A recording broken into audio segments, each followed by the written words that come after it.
El sacrificio de la razón, Alder y la profecía ignorada en Stalingrado. El 24 de septiembre de 1942, el aire en la sala de conferencias del cuartel general de Hitler en Prusia Oriental era tan denso como el humo de las batallas que se libraban a miles de kilómetros. Sobre la imponente mesa de roble se cernía una tensión casi palpable, mientras los oficiales de más alto rango de la Wehrmacht, con sus uniformes inmaculados, mantenían un decoro forzado. Presidiendo esta corte marcial de facto, se encontraba Adolf Hitler, el Führer, cuyo rostro, aún inexpresivo, presagiaba la tormenta. Frente a él, en el umbral de su destino, estaba el general Franz Alder, jefe del Estado Mayor del Ejército Alemán, Oberkommando des Heeres UOKH. Alder, un estratega metódico y cerebral, había ocupado su cargo desde 1938, navegando a través de las gloriosas, aunque brutales, campañas de Polonia, Francia y los Países Bajos. Sus planes meticulosos habían sido la columna vertebral de la máquina de guerra que había forjado el dominio alemán sobre Europa continental. Sin embargo, en aquel otoño fatídico de 1942, se disponía a cometer el pecado más imperdonable en la Alemania nazi, decirle la verdad a su líder, y esa verdad llevaba el nombre de Stalingrado. La fría geometría del desastre. La sexta de ejército, bajo el mando del general Friedrich Paulus, se había enfrascado durante 2 meses en una lucha urbana, cuadra por cuadra, ruina por ruina, en la ciudad industrial soviética a orillas del Volga. El avance se medía en metros, mientras que las bajas se contaban de forma catastrófica. Alder, el hombre de las matemáticas y la logística, había realizado los cálculos y el resultado era sombrío e ineludible. Su informe comenzó con una enumeración lacónica de los hechos. Bajas masivas. El sexto ejército había sufrido más de 80.000 bajas desde agosto, una sangría insostenible para cualquier fuerza de asalto.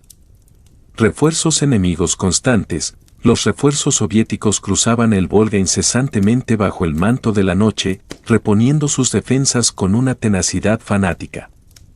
Líneas de suministro colapsando. Las líneas de abastecimiento alemanas se extendían peligrosamente a lo largo de cientos de kilómetros de estepa abierta, sufriendo interrupciones cada vez más graves a manos de los guerrilleros y partisanos soviéticos.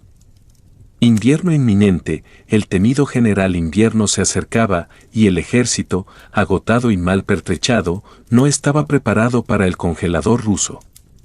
Entonces, Alder pronunció las palabras que sentenciaron su carrera: Mein Führer, no podemos tomar Stalingrado con las fuerzas disponibles, el costo en hombres y material superará cualquier beneficio estratégico. Recomiendo que consolidemos nuestras posiciones, preparemos defensas invernales y reanudemos las operaciones ofensivas en la primavera, cuando estemos debidamente abastecidos y reforzados. El silencio que siguió fue absoluto, un abismo helado que se abrió en medio de la sala. Todos los presentes comprendieron el acto subversivo de Alder. Había contradicho al Führer, había sugerido una retirada, había insinuado que la estrategia de Hitler era errónea. Eran declaraciones que ponían fin a una carrera y posiblemente a una vida. El choque de la logística contra la voluntad. El rostro de Hitler se tiñó de un rojo furioso, pero su voz, al principio, fue peligrosamente baja. ¿Usted recomienda la retirada? Usted, que ha supervisado cada retroceso y contratiempo de esta campaña. Usted, que ha aconsejado constantemente la cautela mientras yo he cosechado victoria tras victoria. Alder, un hombre de profunda convicción profesional, se mantuvo firme, sabía que este era su momento definitorio, eligió la verdad sin paliativos. Mein Führer, he estudiado la logística con detalle. El sexto ejército requiere aproximadamente 700 toneladas de suministros diarios, solo podemos entregar unas 300 toneladas en los mejores días a medida que se acerque el invierno. Esto disminuirá aún más. Las fuerzas soviéticas en Stalingrado no están colapsando, la inteligencia indica que preparan una gran contraofensiva, probablemente dirigida a nuestros flancos, que están cubiertos por fuerzas rumanas e italianas con armamento antitanque inadecuado. Si seguimos concentrando nuestras fuerzas en Stalingrado, arriesgamos el cerco de todo el sexto ejército. La precisión matemática del análisis de Alder, lejos de apaciguar la furia de Hitler, la exacerbó. No eran preocupaciones vagas. Eran hechos detallados que chocaban frontalmente con la visión ideológica de una victoria inevitable. Era la fría realidad de la logística contra el fervor ciego de la ideología. Hitler se levantó, desatando una rabia incontrolable. ¿Se atreve a decirme lo que es posible y lo que es imposible? Yo, que he logrado lo que todos los expertos daban por imposible. Yo, que conquisté Francia en 6 semanas cuando su precioso Estado Mayor decía que tomaría años. Yo, que he llevado a Alemania de la derrota al dominio de Europa. Alder intentó interponerse. Mein Führer, no cuestiono sus logros, simplemente presento la realidad matemática de... Matemáticas, rugió Hitler, siempre habla de matemáticas y logística y cocientes. Las guerras se ganan con voluntad, con determinación, con la negativa a aceptar la derrota. Los bolcheviques están al borde del colapso. Stalingrado es la llave. Una vez que caiga, toda la posición soviética en el Volga se desmoronará. Controlaremos el río. Controlaremos el acceso al petróleo del Cáucaso. Ganaremos esta guerra. ¿Pero a qué costo?, preguntó Alder, elevando la voz a pesar de sí mismo. Incluso si tomamos Stalingrado, lo que requerirá al menos otro mes de este combate urbano agotador, tendremos un ejército exhausto, manteniendo una posición expuesta en las profundidades del territorio soviético con un invierno que se acerca y líneas de suministro que no pueden sostenerse. Suficiente. La mano de Hitler golpeó la mesa con estrépito. Estoy rodeado de pesimistas y derrotistas, por hombres que ven obstáculos en lugar de oportunidades. Usted, Alder, ha sido un freno para el potencial de este ejército desde el principio. Se opuso al ataque a Francia, se opuso a la invasión de la Unión Soviética y ahora se opone a Stalingrado. La purga del profesionalismo. La acusación de Hitler era una mezcla de medias verdades y distorsión maliciosa. Alder había expresado preocupaciones, sí, pero también había ayudado a ejecutar los planes con genialidad. El problema era que Hitler solo recordaba las objeciones, no el éxito resultante, y en su mente, la crítica equivalía a la traición. Los demás oficiales se removieron incómodos. Muchos estaban de acuerdo con Alder, pues los comandantes del Frente Oriental habían enviado informes similares, pero ninguno habló. Habían aprendido la amarga lección. En el Tercer Reich, la crítica honesta era un suicidio profesional. Alder hizo un último esfuerzo, pero ya era demasiado tarde. El castigo fue inmediato. Hitler se dirigió al mariscal de campo Wilhelm Keitel, su fiel y servil ayudante. Alder queda relevado de su mando como jefe del Estado Mayor. Con efecto inmediato, será reemplazado por el general Kurt Seisler, quizás un oficial más joven, con experiencia en el Frente Oriental. Tenga el espíritu agresivo que requiere este puesto. Alder se quitó la insignia de su cuello y la colocó sobre la mesa. Había elegido la integridad y había pagado el precio. Formalmente, saludó y abandonó la sala, condenado a un retiro forzoso y, eventualmente, a la cárcel tras el complot del 20 de julio de 1944. El inexorable triunfo de la realidad. Mientras Alder se retiraba, sabía que la realidad se encargaría de dar su veredicto, y en los 4 meses siguientes, su profecía se cumpliría de la forma más horrenda e ineludible. 8 semanas exactas después de la reunión, el 19 de noviembre de 1942, se lanzó la contraofensiva soviética que Alder había predicho. Atacaron las débiles posiciones rumanas al norte y al sur de Stalingrado. Con el armamento antitanque inadecuado que él había señalado, los flancos se desmoronaron en horas. Para el 23 de noviembre, todo el sexto ejército alemán estaba cercado. Más de 280.000 hombres estaban atrapados en la ratonera que Hitler había insistido en tomar a toda costa. La crisis de suministros que Alder había calculado con precisión se materializó. La Luftwaffe intentó abastecer la bolsa por aire, pero nunca se acercó a las 700 toneladas diarias requeridas. La mayoría de los días entregaban 100 toneladas o menos. Los soldados, hambrientos y congelados, vieron cómo el equipo fallaba por falta de combustible y piezas. Las súplicas de los comandantes del Sexto Ejército, pidiendo permiso para intentar una ruptura antes de que fuera demasiado tarde, fueron rechazadas por Hitler, quien, obsesionado con contradecir el consejo de retirada de Alder, estaba decidido a probar que la voluntad podía superar a la logística.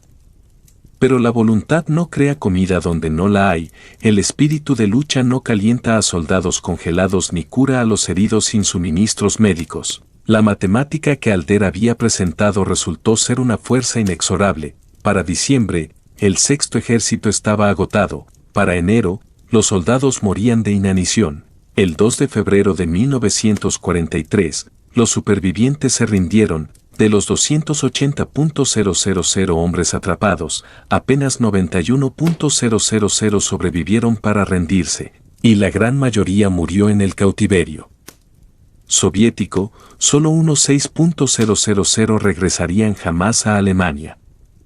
La peligrosa senda de la delusión. Alder observó el desastre desde su exilio forzoso, dejando constancia en sus diarios de la frustración de ser correcto y silenciado. Reflexionó sobre el problema fundamental que lo había destruido a él y que, en última instancia, destruiría a Alemania. Hitler había creado un sistema donde la verdad era lo que él decidía que era. Los hechos que contradecían su visión eran calificados como derrotismo. Los oficiales que presentaban evaluaciones precisas eran acusados de falta de espíritu combativo.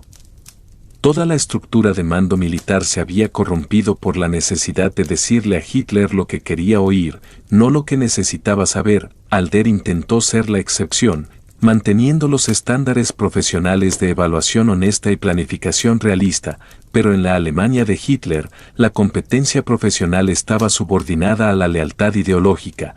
Era mejor equivocarse y ser leal que tener razón y ser crítico.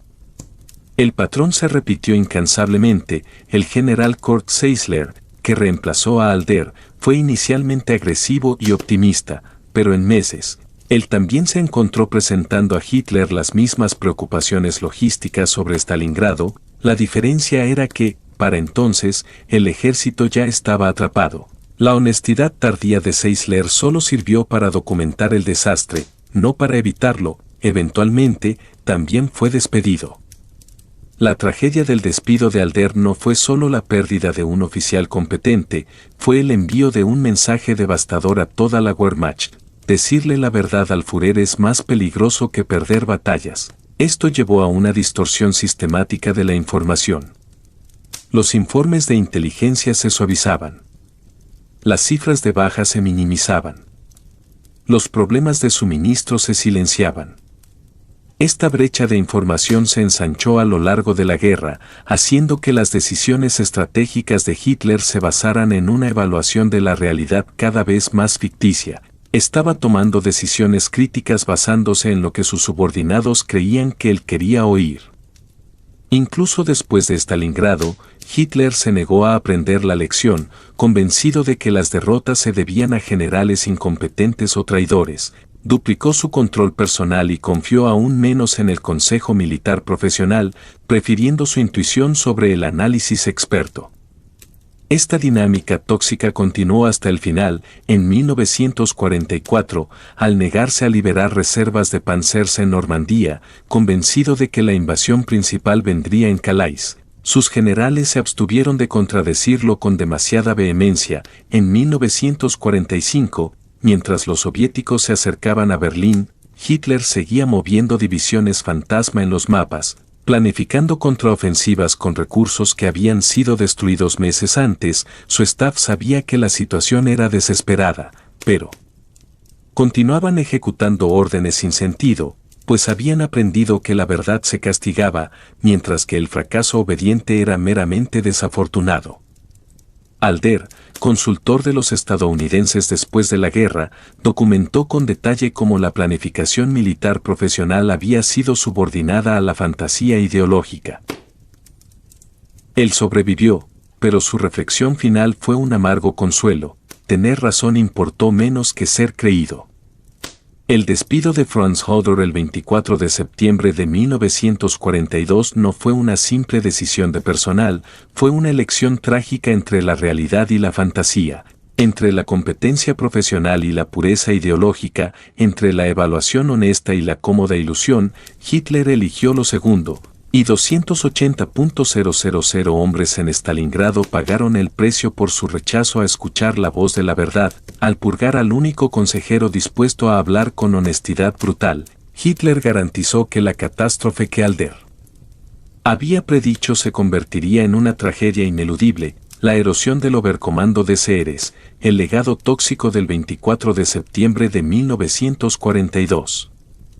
Y la sentencia del Estado Mayor, un eco a través de la Wehrmacht.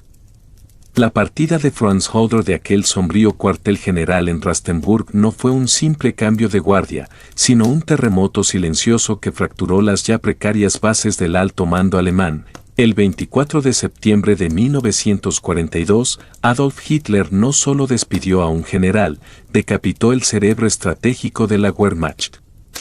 La noticia de la purga se extendió como un escalofrío helado por los comandos del Frente Oriental. Alder era la quinta esencia del militar profesional, el heredero de la tradición del Estado Mayor prusiano, metódico, escéptico ante la emoción y devoto de la lógica de Clausewitz. Su caída envió un mensaje inequívoco a cada mariscal de campo y general de división. En el Tercer Reich, la integridad profesional era una debilidad fatal, la lealtad al Führer, por encima de los datos, los mapas y la realidad del combate, se había convertido en la única moneda de cambio válida para la supervivencia.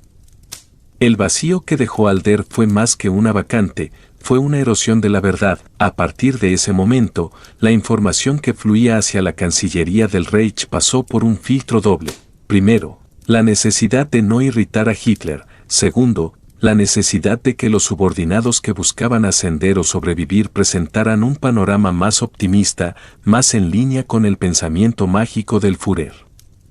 Los diarios de guerra de Alder, que continuó escribiendo en su retiro, se convirtieron en un lamento profético. En sus notas posteriores, registró con una precisión escalofriante como cada una de sus advertencias. La debilidad de los flancos rumanos, el insuficiente suministro aéreo, la inminencia de la contraofensiva soviética, se materializaba, transformando la realidad en una réplica exacta de su análisis logístico. Para él, el consuelo de tener la razón era un precio insignificante frente al sacrificio innecesario de una generación de soldados alemanes. 2. El sucesor y la ilusión del cambio, Kurt Seisler.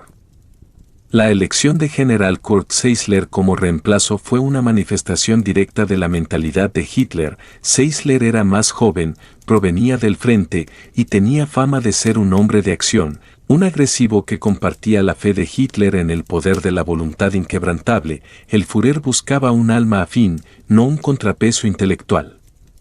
Al principio, Seisler cumplió con las expectativas, con su entusiasmo y optimismo, inyectó una energía renovada que gustó a Hitler. Sin embargo, en el turbulento panorama del Frente Oriental, incluso el general más voluntarista no podía doblegar la física de la guerra. Apenas 2 meses después de su nombramiento, el 19 de noviembre de 1942, la Operación Urano soviética golpeó con una fuerza abrumadora. El colapso de los flancos rumanos fue tan rápido y total como Alder había temido. Seisler, enfrentado a la fría realidad de la aniquilación de un ejército completo, tuvo que tragarse su optimismo y transformarse, a regañadientes, en el nuevo contador de costos y profeta de la retirada. Paradójicamente, la posición de Seisler era aún más difícil que la de Alder. Cuando Alder advirtió, había tiempo para un repliegue estratégico. Cuando Seisler advirtió, el sexto ejército ya estaba en el cerco, atrapado en la bolsa de Kessel. Sus súplicas a Hitler para autorizar una ruptura, Ausbruch, una maniobra desesperada para salvar a los hombres a costa de la ciudad, fueron rechazadas una y otra vez. El famoso incidente en el que Seisler, desesperado por la situación de sus soldados hambrientos en Stalingrado, intentó compartir su sufrimiento adoptando la misma ración de comida que recibían en la bolsa. Es un testimonio de su angustia, aunque su gesto fue noble, solo sirvió para ilustrar la impotencia de la lógica frente a la obstinación de Hitler. El Führer, incapaz de tolerar que alguien cuestionara su voluntad, respondió a la honestidad de Seisler con una creciente frialdad y desconfianza. Seisler resistió más tiempo que Alder, demostrando una lealtad que Alder no habría permitido que nublara su juicio. Sin embargo, su destino estaba sellado por la misma dinámica. El patrón de exigir retiradas para salvar al ejército lo convirtió, inevitablemente, en otro derrotista. Finalmente, en 1944, con los nervios destrozados por la constante tensión y el conflicto irresoluble entre la realidad del campo de batalla y las órdenes de su Führer, Seisler sufrió un colapso nervioso y fue relevado de su cargo, añadiendo otro nombre a la lista de generales competentes purgados por decir la verdad. 3. El cisma estratégico y la era de la fantasía. El despido de Alder y el subsiguiente fracaso de Seisler cimentaron una cultura de la obsecuencia dentro de la Wehrmacht. Los oficiales aprendieron que la vía más segura era la mediocridad complaciente. El profesionalismo dio paso a la sumisión política.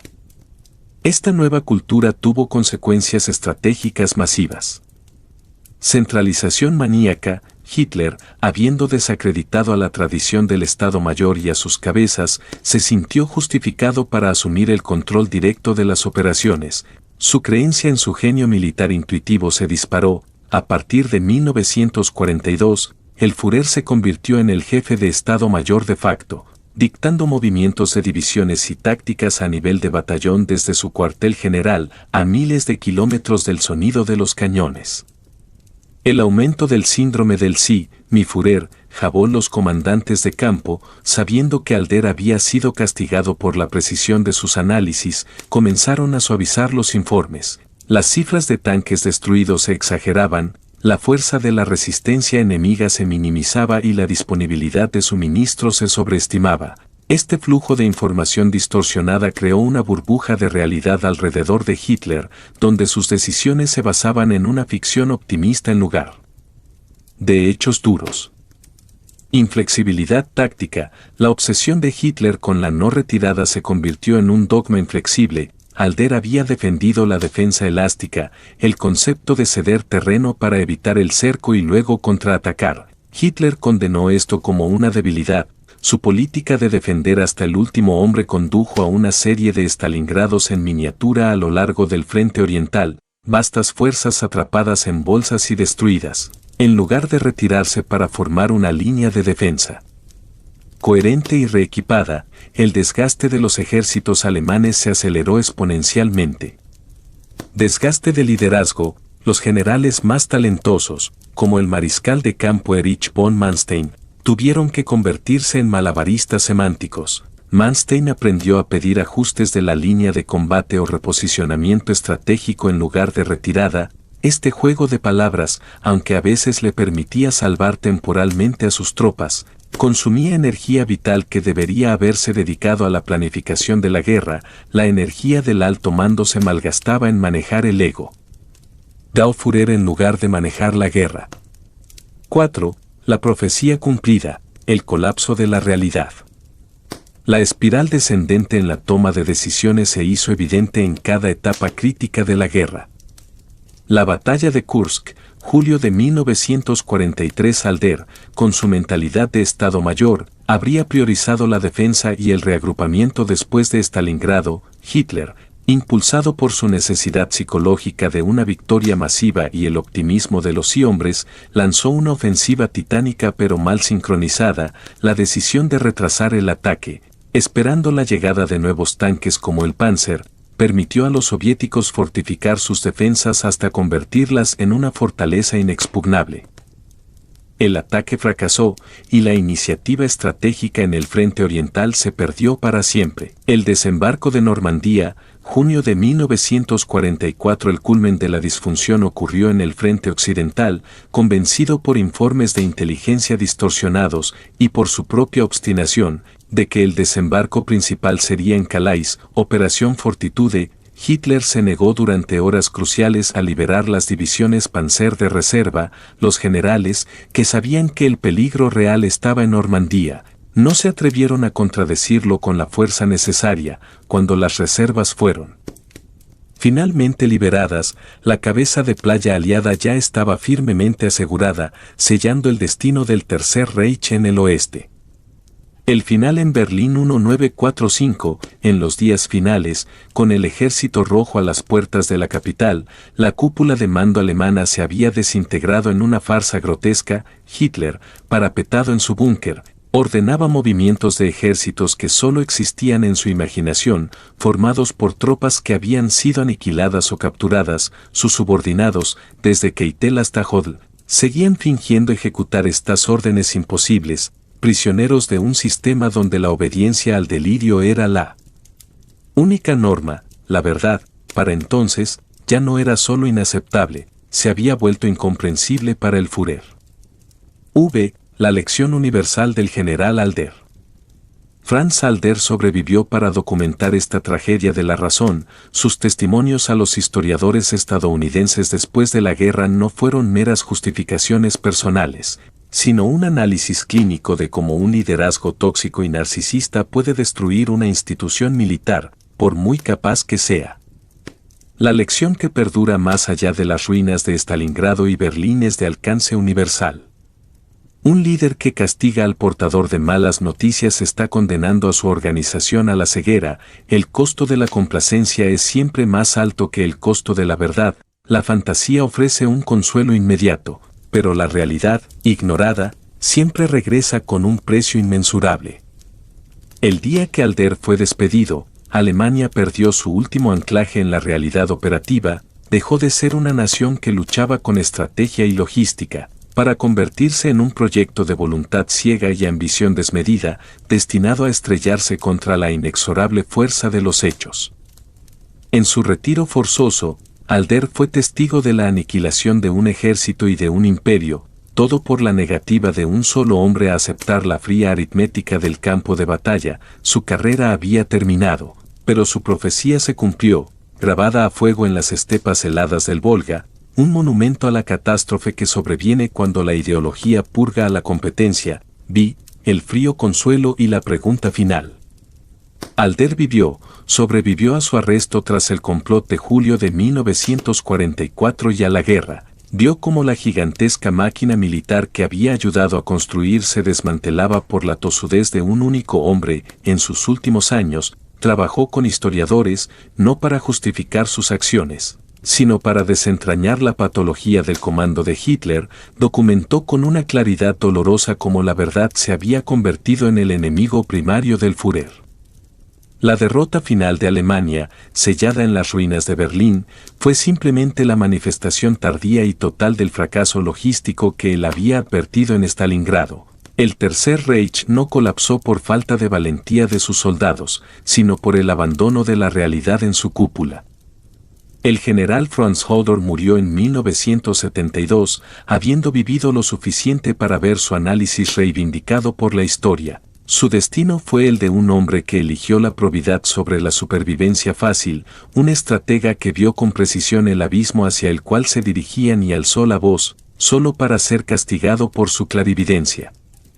Se había salvado a sí mismo de la catástrofe personal, pero no a su ejército. Observó cómo 250.000 de hombres morían por una ficción estratégica, por una orden que se mantuvo en vigor únicamente para refutar la honestidad de un general destituido. La lección de su despido es permanente: la verdad, en manos de un líder totalitario, se convierte en el arma más peligrosa, y el precio por blandirla es absoluto. Alder mantuvo su silencio elocuente hasta el final, un testigo de cómo la ceguera ideológica puede masacrar a la lógica. Se mantuvo erguido ante el rugido de la historia, sabiendo que tenía razón. Pero mientras los últimos ecos de la guerra se desvanecían en su memoria, y con el fantasma de los 280.000 hombres congelados aún persiguiéndole, una pregunta permaneció flotando en el vacío, ineludible y sin respuesta. Si Alder hubiera mentido en septiembre de 1942, habría sobrevivido la verdad.